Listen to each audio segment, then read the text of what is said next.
Hey guys, just wanted to share my recent thoughts on the All Blacks and France game. The final score for the game was 40 points to 25 points, with the French winning. From the beginning of the match, the French came to play. They showed very early on that they were hungrier and a lot more eager to win the ball and to contest. The same could not be said for the All Blacks, especially in the first half.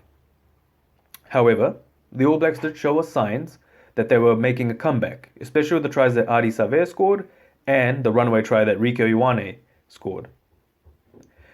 Though the All Blacks were playing a lot better nearing the second half,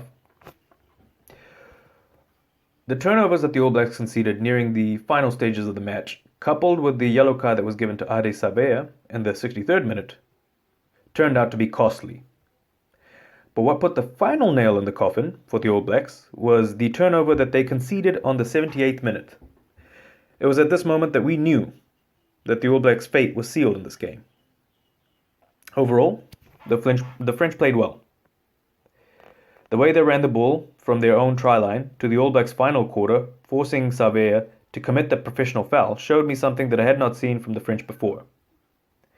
Having the French win for the first time in the Stade de France was quite an achievement.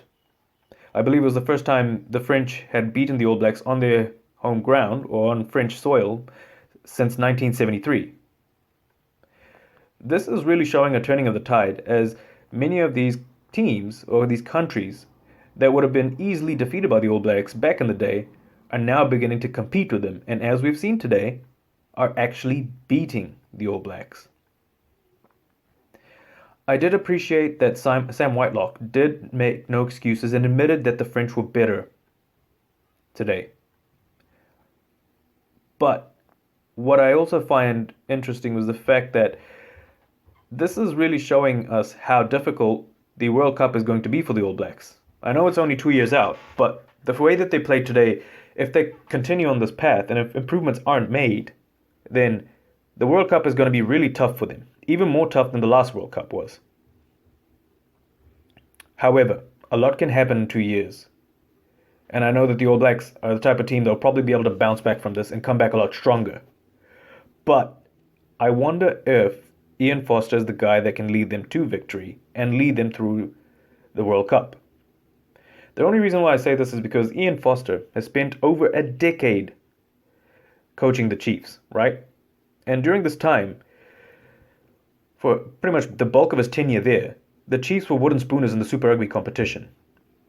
There was a year where Foster was able to take them to the finals. However, they ended up losing really badly. I think it was one of the worst loss margins that a team had ever had in a Super Rugby final in that particular period of time. It wasn't until Ian Foster left and became the All Blacks coach, and when Dave Rennie came along, that the Chiefs began to play a lot better and actually won Super Rugby titles. Over Foster's coaching career, I don't, or I lack any sort of evidence to prove that he is actually a coach worthy of being the coach of the All Blacks. I don't see anything that would prove that. Guys like Dave Rennie, Joe Schmidt, these guys are the type of people that I would rather have coaching the All Blacks. Even the Crusaders coach, Scott Robertson. He's a better coach than Ian Foster, in my opinion, as he's brought more titles home and he's been able to take a team from scratch and turn them out to be champions. Now, this is a sentiment, especially in relation to Ian Foster coaching the All Blacks, something that's been shared by many New Zealanders, especially over the last year, with many articles being written about people's reservations in relation to Ian Foster being the coach of the All Blacks. Many people believe that he isn't the man for the job. And I believe, based on his past coaching experience, that, or even his track record, that he isn't the guy for the job. I believe there are people that are better. But we keep seeing him being pushed. And I think that if the All Blacks want someone who can actually provide some sort of strength and stability to the All Blacks team, I don't think that you're going to see it from Ian Foster. That being said, I know that as the All Blacks are probably preparing for the World Cup in 2 years' time, a lot can change, as I've mentioned before. However, I think that the All Blacks are not going to be able to have an easy run of it.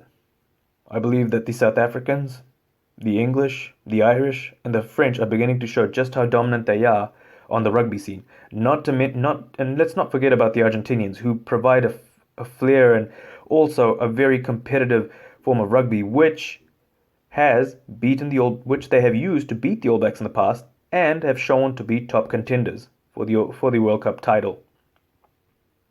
With that being said, the match was thoroughly entertaining, and I look forward to seeing how the French will play in the next 2 years leading up to the World Cup. I also wonder how the All Blacks will be able to come back from this and prepare for their run to the World Cup in 2 years' time.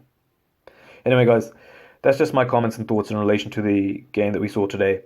I look forward to hearing from you guys in the comment section below. Thanks, and take care. Till the next video. Bye.